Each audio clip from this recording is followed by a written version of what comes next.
I'm police investigator Henry Lando. I'd like to ask you a few questions about the incident. I need you to help me find that woman.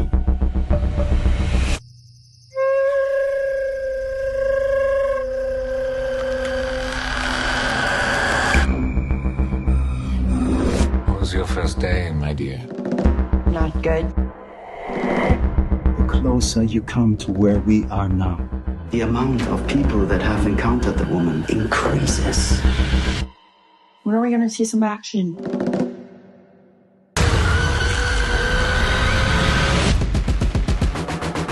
Why did you bring us here? You are here because your family belongs here.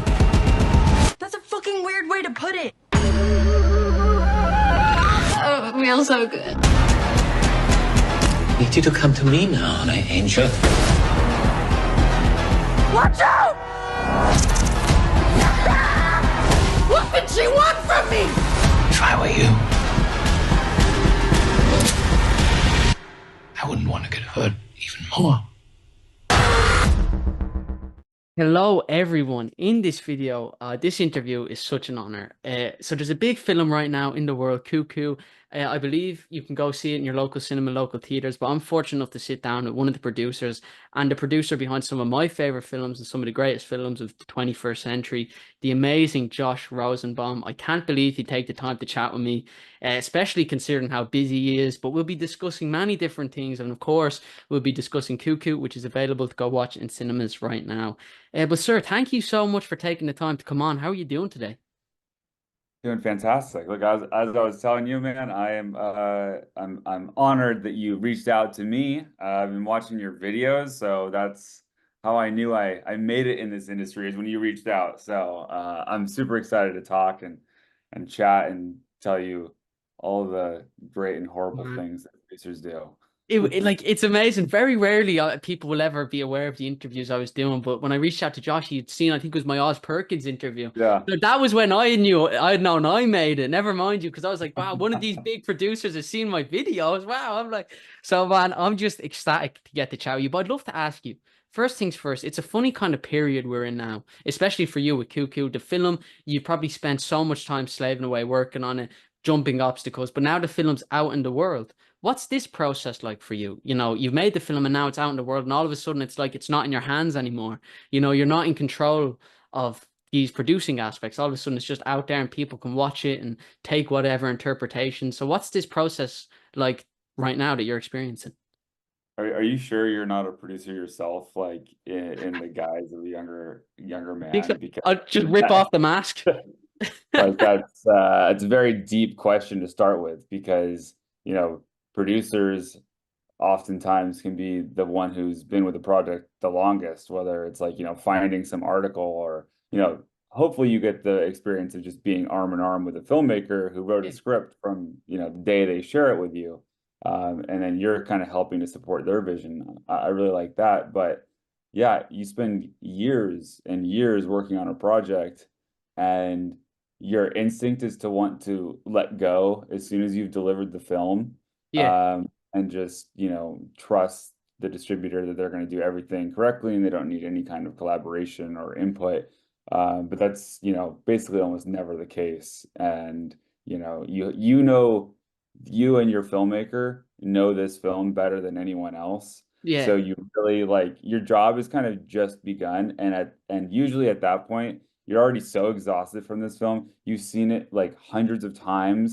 You're like, I don't even, like, you get so desensitized. You're like, I don't know what this is. It's either an amazing movie or I just made like a 0% on Rotten Tomatoes film. Like you like no in between. Like it's but yeah, and we just, you know, there's the right distributor for any kind of film, and this year we got really lucky working with Neon in the United States, because they just have been on a bit of a roll lately. And you know, we had nothing creatively to do with Longlegs. We started doing a slate deal with Neon to kind of like co-release films with them, like split the market money on a couple films, and one of them was Longlegs, and the marketing had already come out on that, so we jumped on like super late.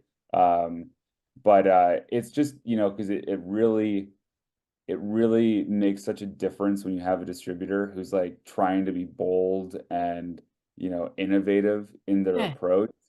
Um, but yeah, I mean, look, to answer your question, like, something like The Favorite, like we came on almost like at the very, very, very tail end before this film was made because one of the producers had been working on this film for 20 years. Wow. So, it's Wow. and even Cuckoo, I met Tillman in I want to say 2019 over Zoom, and we were originally going to shoot it in 2020, and then the pandemic hit, Yes. and Wow. then we had like a very competitive casting process for the main role, which Hunter Schafer got, but then Euphoria season two kept having to push themselves. So it Yeah. was like we pushed for over a year and a half before we actually got to shoot it. Wow. Yeah, And then it's all fun calendar work. and that's like what's amazing about that is that you really have to have a belief in something because film film's not really an immediate medium. Film takes time. Yeah. At best you're dedicating 3 years of your life. Most of the time probably more, but at best if you can get away with a good 3 years, you're kind of doing okay. So then what's it like for you to be, you're in the trenches. You were meant to shoot at this time, but you're pushing back. Do you start questioning the belief, or does the belief in the project have to be so strong that you're like, this is worth it, and we have to push through? So, do you have to be selective in what you want to produce and the type of projects that appeal to you? Does it vary depending on how much you believe in something? Because obviously, if you're fighting for it, it must be difficult.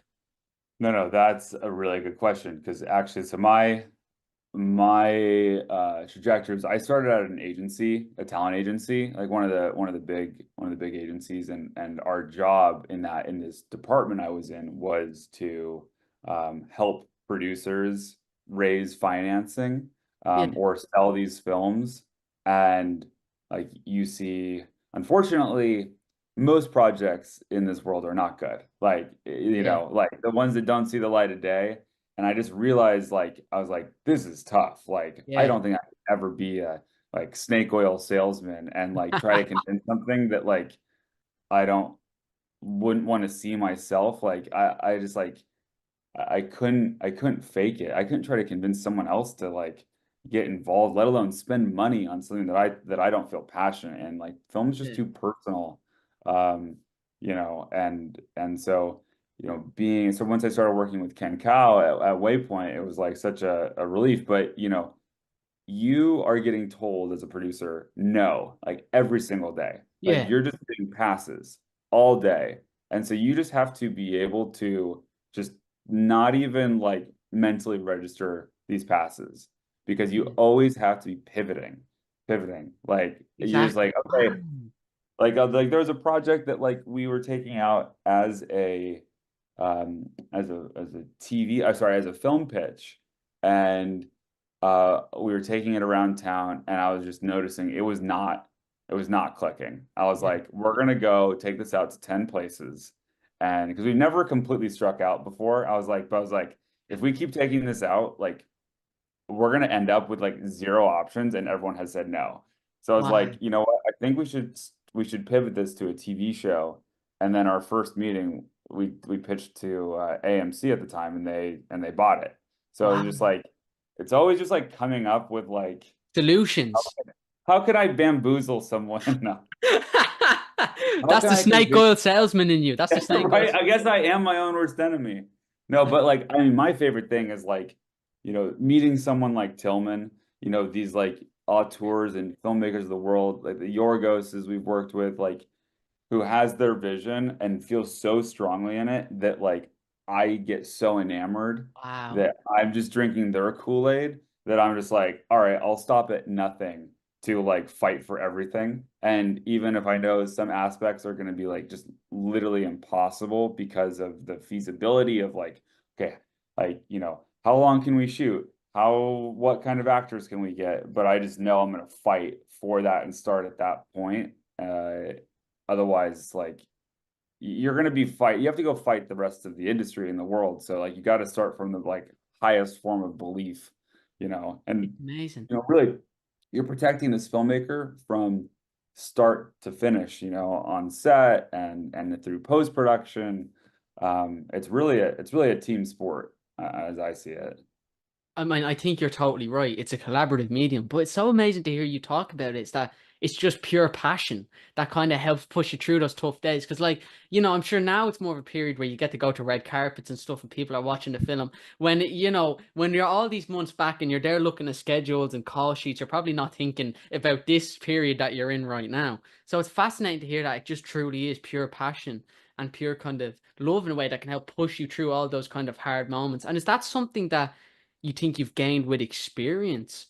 Do you feel like you got Cuckoo at the right time in kind of your producing career where, you had done it, you worked on a few films where you were able to kind of, push because you were more comfortable. Did you feel like this kind of happened at the right time for you, or were you still learning as this Yeah, happened? I mean, well, it definitely came to us at the right time, and my for my own career, like, I had been working with Ken starting in 2015, and we had made like 10 films before Cuckoo came along. But I was, there were several other producers involved, and so there was like, it was a great learning ground for me, as a Yeah. 25-year-old, you know, being able to have the exposure so early. And Ken was always just so generous with like throwing me generous with throwing me into the pit of lions to like learn. Yeah. And we were lucky, we had a lot of like really great producers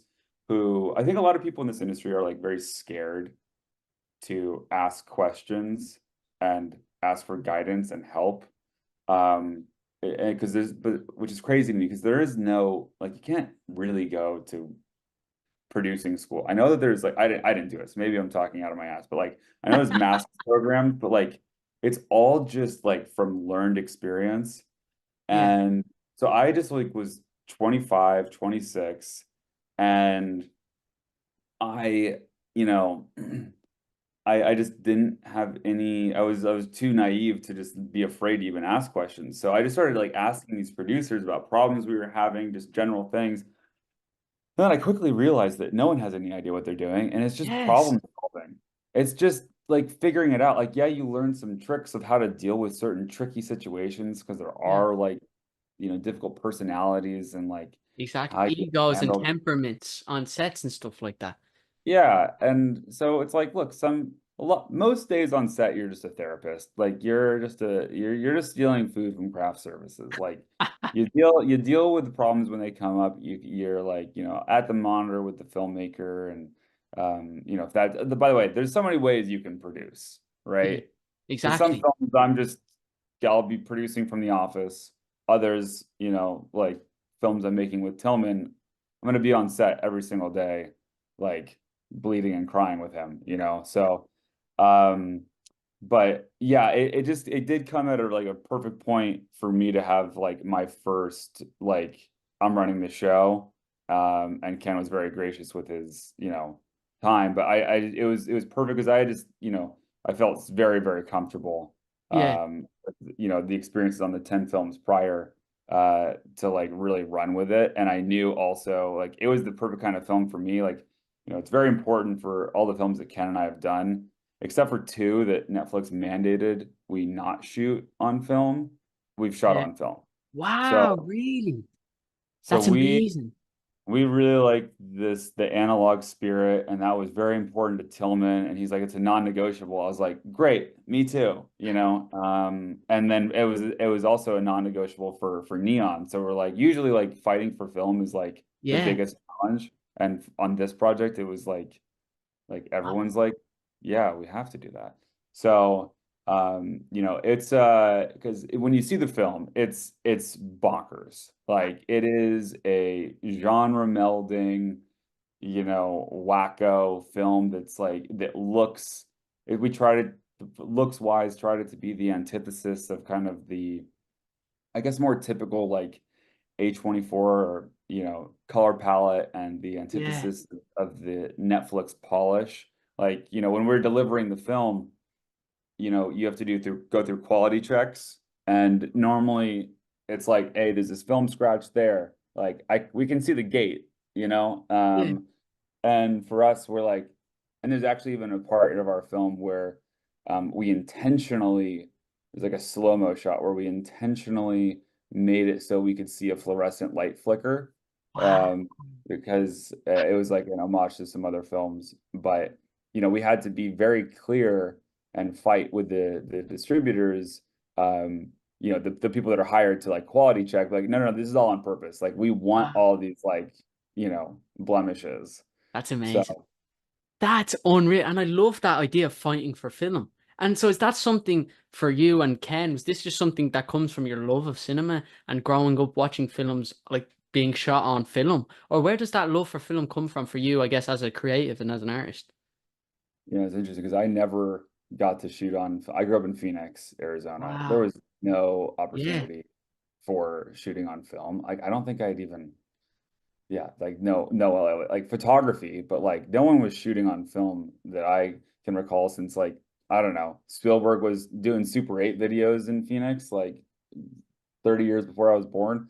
So I just got quickly indoctrinated in because Ken had done two Terrence Malick films, Wow. uh, and I had always known that it was kind of the superior art form in a way, but I don't think I realized all the tangential benefits it has. Yeah. If something's shot on film, its likelihood of standing the test of time just is so much exponentially greater, frankly. Really? Wow. I've never That's, thought I of mean, that. I've also been hanging out with the Kodak. I was like literally last week at the Kodak office. So you're talking to someone who's been like fully indoctrinated. But I think that for Tillman and I, um, you know, Tillman like recapped it pretty perfectly when it's more about the process of shooting on film right now that is so game changing because Cuckoo was like a small budget film that was trying to punch way above its pay grade. Yeah. And when you're shooting on film, it's a very precious resource, and Yeah. everyone realizes like you are like burning money every second you hear a tick tick tick tick tick tick like as it's going through, and you know that it was a fight just to be able to shoot on film because almost everyone is like, you can't shoot on film. That's like gonna cost hundreds of thousands more. But it's just like this like attention by all the actors, by the crew of like, oh, we can only get like 2 to 3 takes. Like, Wow. so we better be like ready. Um, and it just aesthetically, like I love it, but it's really about like this, like what it does to your set, this like focus that it like mandates. Um, So was the atmosphere on Cuckoo different than other sets you've worked on that I suppose weren't shot on film? Or is it kind of relative? I'm sure every set is different. Yeah, every set's different, but like I think that the ones that shoot on film, I think it adds this like healthy pressure, Wow. frankly. So I've never been on actually a set, which is probably what most sets are, where it's like you're shooting digital, and like I'd be very curious to go onto like a comedy set that's like doing a lot of improv takes where they're just like letting the camera roll Yeah. for I don't know 10 minutes just riffing. Like I've never been able to see that because it's like Wow. we would never dream. Well, first of all, you can't even like you'd have to like stop shooting because the film stock would run out, Yeah. It Wow. can't like record for that long. Wow. That's unreal. And I'd love to ask you, I heard this quote, I was reading an interview with a producer, and the quote was basically that as a producer, you should be willing to have a list of problems, and that list never ends. It keeps growing. When you think Oh, you're done, more problems pop up. So I was wondering, what do you make of that quote? Do you think that's a fair quote? yeah, there's always problems. I Yeah. would like that'd be crazy. I have heard like stories of these like films that just like go off without a hitch. I'm like, how is that possible? Like someone's lying. Uh yeah, no, it's like I mean, I was just on with my team yesterday, and we have, I mean, technology is great in the way of like Google Sheets, but like our like management of, we have like 20 projects in development. So then it's like, and then the ones that are like in pre-production, like even when you think you're done with something always pops up. Like Yeah. there's always like something you could have never ever like envisioned. Like that like yeah, so it's like you can't this like producing is like not it's like trying to mitigate any like problems that will arise, but it's like usually just like waking up in the morning, and we work with Europe a lot, and something horrible has happened, in Europe or something. And it's just like, Tornado what? coming towards where Yeah, your set is or so. what am I gonna do? I mean, look, because I mean it's crazy. Like in Cuckoo, the issues we faced in before pre-production even officially started, like because we're talking, 2022 first part of the year, and we shot in a certain state in Germany, and for because they were giving us like grant money, and so we have to shoot in this state, and the German government took several locations that we were planning to use to house Ukrainian refugees. Wow. And so we lost these locations, obviously for a very good reason, but we had like almost no time to like there were no they also like took the backup locations. So like we were just like out of options that we thought would look good. And so we just had to like gut the budget, defer fees, and build these locations ourselves at a time when then the cost of like labor went up, materials, gas, because of Russia's invasion into Ukraine. Yes. So it was like I didn't like, that's not foreseeable. Like no one Exactly. saw Exactly. Putin invading Ukraine and having ramifications on a film set. And as a So producer, you can't really be on top of that, Like there's nothing you can do. Like, you're just wow. like, all right, what are we gonna do? And we'd have like, you know, by that point, there's only one construction crew like available because they're all like working on other things, and like they could just extort us like at will. Yeah. And be like, so it's yeah, it's really just solving the unplannable issues. It would be so funny. I'd love for your next shoot to just be like a completely painless, easy shoot. I'm sure if that happened, you'd create problems. You'd be like, "What's going on?" Uh, You'd be like, "Why are yeah. things so easy?" You just start breaking cameras and lenses and stuff just so something's going wrong. Like, that'd, Yeah, that'd be right. I got to do something. My nervous energy would probably like just explode. And Yeah. and I and I would love to ask you, what is it that interests you to certain projects? Like, is it really just an instinctual gut thing? Is it certain directors, certain actors, certain genres? Is there a certain team that resonates with you, or does it really just vary? Is there something in particular? Can you even put your finger on what interests you as a creative, or does it vary? Yeah, well, that's another great question. I think that it's really about, what's just inspiring because I love all genres of film, Yeah, frankly. And I think that, we were trying to like kind of like piece together like what like when we're going to agencies and management companies, like what do you want? What do you want? And it's like, frankly, like, is it good? And but the yeah, only constant is that we're really filmmaker driven. yeah, Um, a filmmaker that has a real vision. That's why we work with so many writer directors, I yeah. think. Um, Wow, and yes. I can't remember just watching this on Instagram, but there's this punk rocker that he must have been like 80s or 90s. And he was kind of just talking about how the audience doesn't know what they want. And I'm also the audience. Like I'm the first audience wave to be told ideas, I guess. And, sometimes we mess around with ideas in our own head, but like all I think is like because the audience doesn't know what they want. And I think that in the music industry, that's also increasingly becoming a problem. It's like you have like, manufactured pop music. And so this musician is like, look, the people didn't know that they wanted Jimi Hendrix, but they Yeah, got it and they liked it, you know? yeah. And like, I mean, it's also, I'm wearing my favorite Irish band today. And so I watch you from afar. I don't know if you know them. Amazing. They're from Belfast, but like, they're weird. Like, they're like wacko, I don't know, massive instrumental band. And it's like, I would have never thought to like, seek that out, but I found it, I was like, wow, like, this is awesome.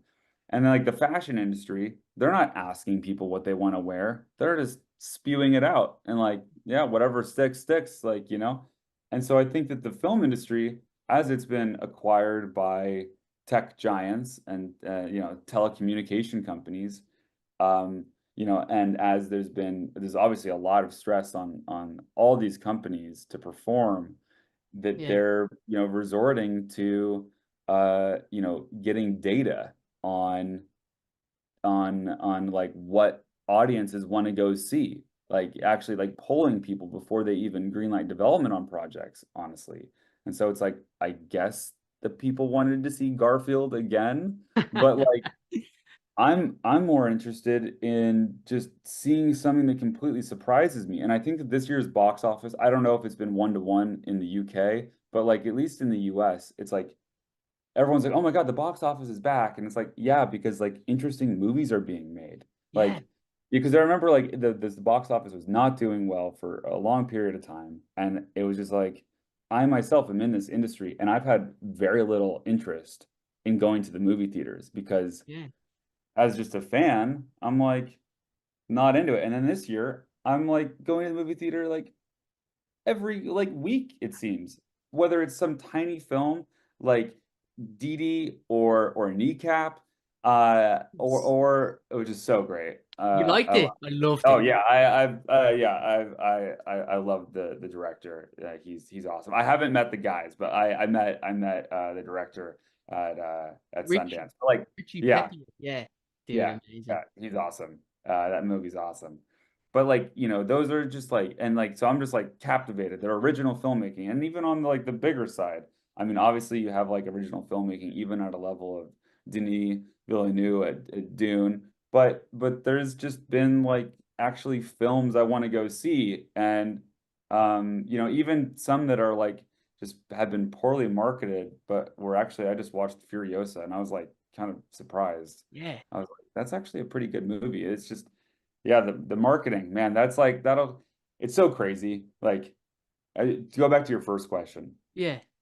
is like the success of a film, it could be a great film, is like down to how's the marketing performing, Yeah. and honestly, it's down to like luck on the release schedule. Exactly. And people don't even think about these things, you know, but there's so much that goes into it. Luck is such a huge factor. Yeah, I mean, like Cuckoo, we're very, very happy with where it ended up in the US. But man, we got slapped so hard by the double whammy of M. Night Shyamalan's Yeah. Trap, and then what was like the, you know, real smack on the face to like was Alien coming in, Alien Romulus. And Yes. so it was just like, you know, if there was no Alien Romulus, I think this film would have done millions of dollars more. But like, look, I enjoyed going to see Alien, but it's the same thing. Like our film, The Nice Guys, you know, that when that came out, it was just the competition, like just destroyed us. Really. Uh, And that's like a terrific Shane Black written and like, you know, should there ever be a film that should be warranted a sequel? I mean, everyone wants to do it, but yeah, it's just when it happened, it was just kind of, would you say it was unlucky? Do you think that's the fair word to use? yeah, I think it was, you know, it was like just probably the wrong date. I mean, we were sandwiched between a Marvel film and a DC film, and competing with Neighbors 2 that already had you know, a crowd. So it was just, it really got hamstringed. But that one always comes up, you know, as like an example of, I mean, there were a lot of like great articles where it was like everyone claims they want to go see original films, and then one comes out and they all go see X-Men and Marvel instead. You know, of course we appreciate it, but yeah. That's and so what's so fascinating is that in my mind, I had this idea that like producers would be risk avoidant in a way, you know, because I assume that's part of it. But what's fascinating about you is the risk seems to excite you as an artist. Do you think that's a personal thing? Like as a creative, you seem to be kind of excited by the idea of trying something that, okay, I feel like, you know, it's like you said, give something people that they don't even know that they want. So does that idea of risk kind of excite you? Well, I think that like, yeah, creatively, I'm into that risk of But like just when you have the boundaries. producer hat on, you're not. But when we're talking about like legal clearances, I'm the well, I don't know what kind of idiom to come up with, but like I'm the loser who's like, oh, I don't know if we should do that. Like we could get sued. But like I am all for, yeah, pushing the boundaries. Like I mean, I don't know if this is okay to say, but like I want to like almost trick the general audience into seeing a good movie. Like Exactly. Yeah. I want them to like I want it to be a multi-layered film. Like one of my favorite films ever is Children of Men, which Oh, is another Quran. example of a film that performed horribly because of the marketing and its release. And for me, one of the greatest films of all time. But it's a film that like you can watch as just on its face as just like and not read deeply into it, and then you can just like peel it like an onion every time. Yeah. I'd go so far as to say the same thing for a film like Starship Troopers, which like the first 10 years I saw it, like I didn't realize it was this like brilliant Commentary. expose about fascism. Like I that's was just like, oh, the bugs, kill the bugs. exactly. And like it's so fascinating because a lot of filmmaking is a manipulation. And so your people are watching like, what did he just say? But I interviewed Eddie Hamilton, who edits Mission Impossible and all of Christopher McQuarrie's kind of films. And he was like, the thing is, audiences go to a film, they want to be manipulated. They want to feel this Yeah. connection, like you want to feel emotion. And you kind of go in and you know it's not real, but you still want it to affect you in a real way. So Yeah. it's this interesting kind of relationship, I think, between film goer and the cinema. So it's funny that you talk about kind of wanting to manipulate an audience, and it sounds bad, but it's also like it's what the audience wants as well, and it's just kind of how the industry works. So it's fascinating to hear you articulate that. But I'd also love to ask you. You talk about coming on to The Favor kind of towards the end of production, and I'm sure since Cuckoo you've been on since the start. As a producer, is there a specific period you prefer to come on to a film at, or are you kind of happy to work around, or do you even have a preference when it comes to something like that?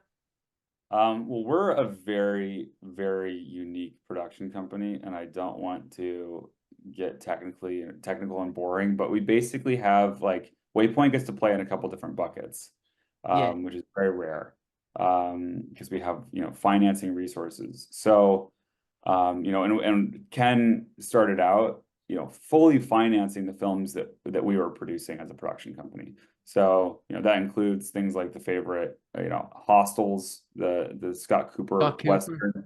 Yeah, these Terrence Malick films. So it was a very self-fulfilling prophecy when you're developing your own film, and then as soon as the script's ready, you're like, all right, greenlit. And that was a okay system for a while, but then like the international sales marketplace collapsed. Netflix turned off the acquisitions hose, and it Wow. just got very unsustainable. So we're no longer, and by the way, almost no one in this industry is still doing that. That's kind of an issue with the independent film space, is that it's too risky for people to do what's called equity film financing. You're still seeing it at a small level, but you're not seeing people like Ken or Megan Ellison write 20 million plus checks with Yeah. no distribution in place. That's just not happening. Wow. Uh, so, there's kind of two, well, now even three buckets of what we're looking at. So one of them is like projects for us to develop, for us to produce. And these are our babies. These are our Cuckoo type films. And Cuckoo's on the much smaller side of like the budgets and in terms of like filmmaker pedigree of what we're working with in terms of their career. So those are, projects we're gonna see from either we acquire like a news article rights or a book or a short story, or a filmmaker comes in or a writer comes in, he's like, here's a general idea I have for a film. And we're like, great, go, you're hired. Wow. And um and then we go and see those through to fruition, and maybe we finance that ourselves or do it with a partner. Or for a lot of these lately, like we have a project in develop at Apple, we have a project across like all the streamers and studios, like we're with everyone. But I knew how hard it was to get the types of films that I want to see made, like greenlit. And last year during the writer's strike, I had a lot of extra time to think about how we could fix this. And we had such a great experience with Neon on Cuckoo, which they fully financed. Like we didn't spend a single dollar. We were just the on set producers and developed it, right? Wow. And so I was like, that was great. You guys are true collaborators. And I wanted to find a way where we could work with them for our mutual benefit to greenlight more expensive films, but within a more of a safety net of, as a distribution company partner. Yeah. So we're like, okay, let's start with 5 films to greenlight, which are going to be, for the most part, fully packaged films. They have at least a director, a pretty, like basically a almost ready script, and maybe a couple actors. And we basically say like, yes, all right, this is greenlit, like at this price level. And we have a bunch that we're going to be hopefully announcing very soon, that like I know you're gonna like. So it's trying to make this ecosystem. And then so like we retroactively made Longlegs one of those 5 films, but that was already off to the races. Yeah. And like I cannot take a even glimmer of any kind of credit for that movie. We just helped, release financially. So which they didn't even need us to do. So it was just like they showed it to us and we're like, okay, this is awesome. Like we got to be a part of it. And then the other new thing is this kind of genre, this genre company that the label. It's like the new band name for like our more like sub $5 million genre films, and Yeah. we're partnering with Roy Lee and Steven Schneider to make these. Yeah. And the idea for these films is, we're going to be partnering with a studio and kind of trying to change the economics and the way the system works so that like that people can bet on their own success and actually see money after the film is released. Because my personal gripe right now is that there's no, like, films are being made unsustainably. The budgets are too high. Yeah. And the films can't recoup. And so then distribution companies have to play their distribution accounting games and make sure that they win and are protected for their investment. But that means that then all the agents and reps like are always trying to get as much money up front because they all know now that net profits aren't real. Yeah. And you have like a lot of money gets spent on marketing, and it's not always very efficient and effective. Like if you have a pretty like specific film and you start spending money on the most expensive form of advertising, like TV advertisements during like, the World Cup or something like Rugby Sevens, I don't know, for, over there, but like it's unsustainable. And you're like, okay, you just spent like a lot of money and 1 out of 10 people at most would actually be interested in this film.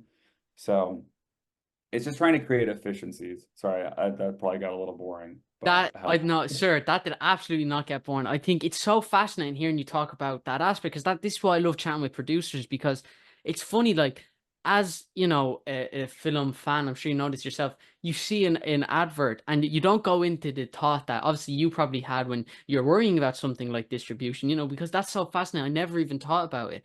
When you're promoting a specific film, it doesn't make so much sense to try and promote that to everyone. So it's fascinating hearing you talk about that. And so are these things that you've learned kind of just throughout your career, even being a talent, being a talent agent in moving into this? Do you feel like all your past experiences kind of helped you get to this moment and kind of help build this understanding that you have of cinema? Yeah, I mean, it's all just like learning about like watching yourself fail and other people fail and learning what you can do differently. And it's usually like bold innovation that succeeds. Obviously, bold innovation also fails, but like at least we're trying. Do you have to get comfortable with failure as a creative? Because I mean, I know as a director, Edward Zwick wrote a book, and it's like he has this line. It's like failure, humiliation, and shame, and these are 3 things as a filmmaker you'll have to experience kind of again and again and again. So as a producer, do you have to get comfortable? Maybe not comfortable with the idea of failure, but do you have to get familiar with it in a way? Yeah, I think you need to like look, so we're a company that like really wants to spend the time to get scripts in the place that we want them to be. Well, we're not going to like force things into production, but I think that like on the flip side, like I've seen a lot of filmmakers that I grew up with from college and early in the industry, and they became so precious about even just the shorts they were making. Yeah. And like for young directors, it's just like, it's been like 3 years on a short, and it's like, like you got to just start pumping them out, like Yeah. let go, on to the next. Like you got to build your portfolio, Yeah. like, so if it sucks, great. What did you do wrong on that one? Like, don't spend, over a year trying to fix it. Like, just release it into the world. Or if you really, really hate it, like, just don't let it see the light of day. But it's got to be really bad for you to decide that. Because I know but it's really difficult. And especially for directors, it's so personal, you Yeah. know? Yeah. And it's like really, like, you're exposing yourself Yeah. to ridicule, and like, cause like, man, critics are mean. Yeah. Yeah, like you read some of them and you're just like, What did I wow. do to you? What did I do to you? It's like, yeah, some of them are just like personal attacks. I know. And it's like, but by the way, it's also just like, wow, I guess you felt something, you know? Yeah, that's a good way. That's a great way to look at it, man. Like, because I remember I went to go see Aronofsky's Mother, and like that's one of the most visceral experiences I've ever had. I went with one of my best friends, and we were both equally probably emotionally manipulated, as you said. I Yeah. loved it. I was so impressed, and he was like shook, and he's like, "That was the most awful experience of my life. Like that was, I feel disgusting. Like I hated it. I Yeah. viscerally hated it." I was like, pretty impressive." Yeah, exactly. He hates the way it made him feel. I felt that when Yeah, I saw After Sun. After I watched After Sun, I watched that and I was like, no, I didn't like that. And I went away, but I couldn't stop thinking about it. And the next day I realized I didn't like the effect that had on me. And that's a really interesting, I think, that's a really interesting thing to realize that I think a lot of audience members still sometimes don't kind of clock. But it's a really yeah. interesting kind of thing to feel. So wait, so what are you, what's your, I gotta know a little bit about you. So like, Yeah. what are you looking to do? You obviously know more about film than anyone your age. You've met all of the great filmmakers of this generation. Like, what are Yeah. you going to do with this skill to help make our industry better? Yeah, Like, so I'm hoping to direct basically. That's kind of why I started this channel in a way, is just to network and meet directors. And basically I look at this like my film school. I've gotten to chat with filmmakers from all over the world by just sending out cold emails and being like, "Hey, I have this channel, I've interviewed this." And then like even recently I've learned so much about producers, and like that's another aspect of filmmaking that like I'm so kind of curious about and I'd love to know more. Like, so it's funny hearing you talk about how you were naive and you were just willing to ask questions. Like in a way, I feel like that's the same thing I'm trying to do, because I'm just so curious, like to hear from people like you. And also, I think it's just good to know, hopefully I get to interview many producers, and then by the time I start directing, it's like, oh, I know 100 producers. I have all their emails, which would be pretty cool. But yeah, so I'm hoping to direct. That's kind of what my ambitions are. that's awesome. Well, look, I think Ireland, Northern Ireland, you have so many you have like actually a great support network from the government, frankly, Yeah, um, that we don't have in the United States. Like it's becoming a real issue for us to make movies over here on the independent sector, especially here in Los Angeles. It's, we have to get the tax credit here in the state of California is not guaranteed. yeah, You have to apply for it, and it's like a lottery, and it's really, really tough for up and coming filmmakers, because if you want to do a union show, it's unsustainable. yeah, New York and LA, like, we're producing Charlie Kaufman's next film, and we were originally looking to shoot this in New York City, and let's just say that like that budget was going to be around $20 million to do what was on the page. And we have a place we're going to go shoot this in Eastern Europe, where for the same exact thing, it's going to cost $7 million. wow, So, like, how do you compete with that? And exactly, you have, part of my job is going to these international film festivals and staying on top of what are the soft money programs. Soft money is what we call like tax credits, yeah, rebates, grants, And I know in Ireland there's kind of a good lots of filmmakers will come here because the tax incentives I found are actually it's very interesting hearing about that aspect because in Ireland I think we have it kind of well. You have a great system. I mean, like Really? what Rich pulled off on Kneecap is like just an amazing example of what you can pull off with the subsidies funds. Plus, also for development of your scripts, you can really get support to go and make a short. Like that's if you want to make a short here in the US, like you better have a rich friend or a Really? rich Wow. parent because that's the only way you're going to get, any kind of assistance. And Yeah. you have, Screen Ireland, you can go apply, and I know oh my God, I was talking to Rich's producing partner, but like I know in Belfast, like they're introducing all these like new labs, like to just pay filmmakers to write a script, and then they Yeah. have production incentives there. So it's a really exciting time, honestly, in the greater UK. They Yeah. just even increased the general UK tax credit. So I mean, that's what made tax credits are what made Cuckoo possible. We got millions of dollars from the German government, you know?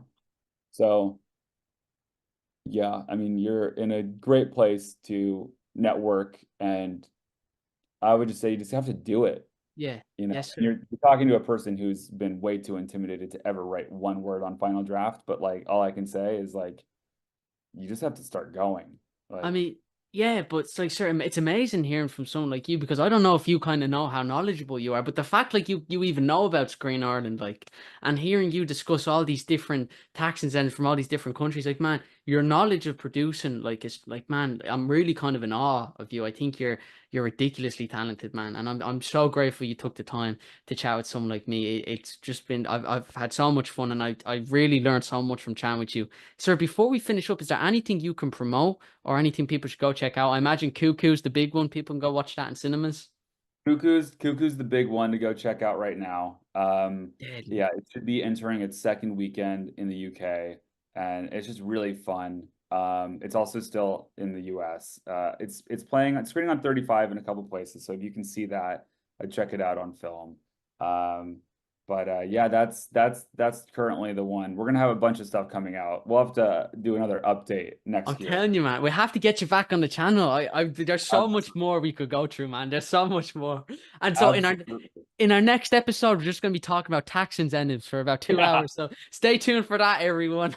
We'll have a whiteboard. I'll come to Dublin and we'll just have a whiteboard and we'll be like running through math scenarios and teach everyone. I'll get my match ready. I'll lock in at school, man. I'll be ready for it. I'm gonna focus. I'm gonna ring up. I've said no. I take it back. I actually do need maths for my future. I'll come in and I'll Okay, do some. here's the thing. Like that is the truth. Like you want to be in film? Like you gotta know math. Like That's the that you that's the biggest best piece of advice I've given. Now I'm actually gonna have to try in school. I can't just sit back and say I'm friends with Denis Villeneuve. I don't have to do this. Now I'm actually gonna have to try, man. So yeah, you you gotta know math and like it's actually very funny. Like like and learn your English, but it's so funny. Like Tillman, he didn't learn like he's from Germany. yeah. Tillman Singer, and like he's in his script. There's been a couple words. I was like, I don't even know what that means. Like, how do you know that? Like, I was like. I was like, actually, like we gotta like dumb this down because like the average agent or actor reading this in the United States is not going to know what that means. You know? Man, that's amazing. That has made me more excited to see that film than any piece of promotion, man. So I'm hooked. I have to check it out. Sir, I'll talk to you a little bit off air. Everyone, thank you all so much for watching. Please go check out Cuckoo in cinemas now. As always, if you've the means, please make sure to donate to the National Deaf Children's Society. You follow me over on Instagram if you'd like, Daniel Feet 33. Are you on any social media or anywhere people can go follow you?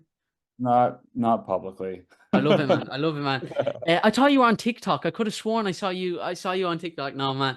Thank you all so much for watching. I will see you all in the next video. And go watch Cuckoo right now in your local cinema. Please let me in right now! Please let me in!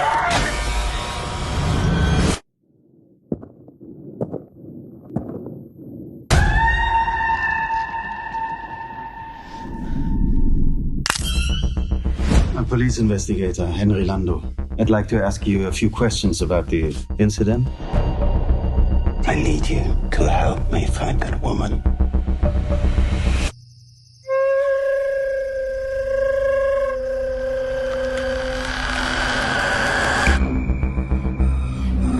How was your first day, my dear? Not good. The closer you come to where we are now, the amount of people that have encountered the woman increases. When are we gonna see some action?